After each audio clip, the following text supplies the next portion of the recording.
السلام علیکم ورحمۃ اللہ وبرکاتہ تستے مسئلے دا حل تستی اپنی ہند کو زبان چھے ایک مرتبہ پھر اسی حاضر تھے انتہائی اہم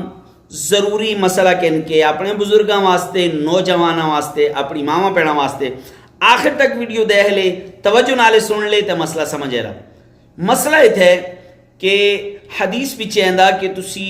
اپنے دنا تے مسواک استعمال کرے اپنے دنا دی صفائی کرے ہر وضو تو پہلے صبح اٹھے تے مسواک استعمال کرے سینوں کو پہلے مسواک استعمال کرے سوال یہ ہے کہ مقصد صفائی کرنا تھا اگر اسی مسواک دی جگہ ہوتے ٹوتھ برش استعمال کر دے ٹوتھ برش سمجھ دینا دن صاف کرنے والا جڑا برش ہوندا اس تے ٹوب جیڑی لا کے صاف کر دے اس کا دے ٹوتھ برش اس نالے اگر اسی دن صاف کروں تے آیا او جڑا تے سنت ادا ہو جلی یا لکڑی دی مسواک مارنا ضروری تھی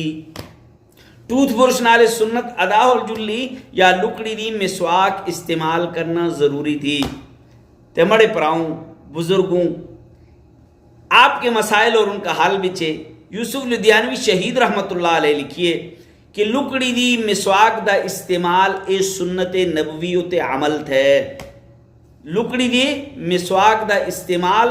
اے سنت نبوی تے عمل کرنا تھا ٹوتھ برش نالے صفائی تے اوگ دی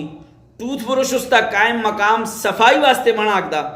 لیکن سنت عمل جڑا تھا او لکڑی دی مسواک نالے ادا اولا اجر و ثواب جڑا تھا زیادہ او لکڑی دی مسواک بچے مللا کی نبی علیہ السلام دی ایک سنت زندہ کرنا 100 شہیدان دا ثواب تھے اگر اسی مسواک والی سنت لکڑی نالے زندہ کرونے تو 100 شہیدان دا ثواب مللا لیکن اسی برش نالے دن صاف کرونے دن تے صاف ہو جلے لیکن مسواک والی سنت ادا نولی اللہ تبارک و تعالی اساں کا دین دی سمجھ